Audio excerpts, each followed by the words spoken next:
সিরাজগঞ্জের শাহজাদপুরে উদযাপিত হয়ে গেল রবীন্দ্রনাথের ১৬৪তম জন্মবার্ষিকী। এই অনুষ্ঠানটি মূলত ৩ দিন ব্যাপী হয় এখানে। আমি গিয়েছিলাম শেষের দিনে একদম। যে পরিমাণ গরম পড়েছিল আসলে ওভাবে যাওয়ার সাহস হয়নি, আর দিনে তো নাই, এজন্য রাতে চলে যাচ্ছি ভেতরের দিকে। ভেতরের দিকে হচ্ছে গানের অনুষ্ঠান, সাংস্কৃতিক অনুষ্ঠান আর কি, যেটা প্রচণ্ড গরম ছিল, এজন্য হয়তো সবাই ছোটাছুটি করছিল চারদিক, ভেতরে কেউ ঠিকমতো বসেই থাকতে পারছিল না। তো এই যে ঢুকে বললাম সাংস্কৃতিক অনুষ্ঠানে, এখানে অনেকে বসে দেখলাম গান গাচ্ছে, একের পর এক এই পর্ব চলতেই ছিল, গান, নৃত্য, কবিতা আবৃত্তি।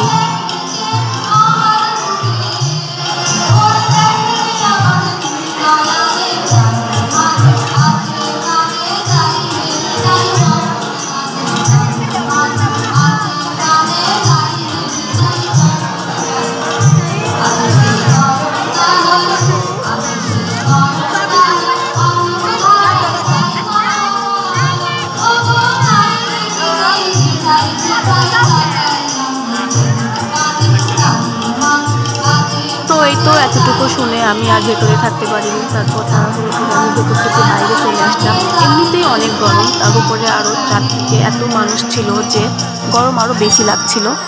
তো তারপরে বাইরে চলে আসলাম এবং সেখানে এসে আমি ডেকোরেশনগুলো দেখছি। আসলে এত পরিমাণ সুন্দর ছিল ডেকোরেশনগুলো, মানে সবাই এদিকেই আর কি বেশি ভিড় করছিল। তো আমি চারদিকে ঘুরে ঘুরে দেখছিলাম এবং কিছু ভিউ নেওয়ার চেষ্টা করছিলাম, যদিও দিনে গেলে ভিউগুলো হয়তো আরো একটু বেশি সুন্দর আসতো। প্রত্যেক বছরই এটা পালন করা হয়, আর এই অনুষ্ঠানটা 3 দিন ব্যাপী পালন করা হয়। সকাল থেকে রাত পর্যন্ত এই অনুষ্ঠানটি চলতেই থাকে, যেখানে বিভিন্ন স্কুল অংশগ্রহণ করে এবং আরো আশেপাশে যত ডান্স একাডেমি এবং গানের যতগুলা প্রতিষ্ঠান আছে সবাই এখানে এসে পারফর্ম করে। আসলে ডেকোরেশন গুলো দেখার জন্যই মূলত মানুষগুলো বেশি ভিড় করছিল। এখানে অনেক সুন্দর করে সাজানো হয়েছিল। এইবারে ডেকোরেশন গুলো অন্যবারের থেকে একটু আলাদা। তো তারপরে এখান থেকে আমি একটু ভিউ নেওয়ার চেষ্টা করছিলাম। এই যে এখানে রবীন্দ্রনাথের ছবি দিয়ে টাঙানো আছে। তো তারপরে এখান থেকে আমি ওইদিকে চলে গেলাম। অনেক দোকান বসেছিল, খাবারের দোকান, বিভিন্ন কসমেটিক্স, আরও বিভিন্ন নিত্য প্রয়োজনীয় জিনিস। তারপর এখানে দেখলাম যে ঝিলিমিলি বেলুন বিক্রি করছে, আরও অনেক কিছু বিক্রি করছে। তো আমি এটা একটু ভালো লাগলো দেখে এখান থেকে একটু ভিউ নিয়ে নিলাম।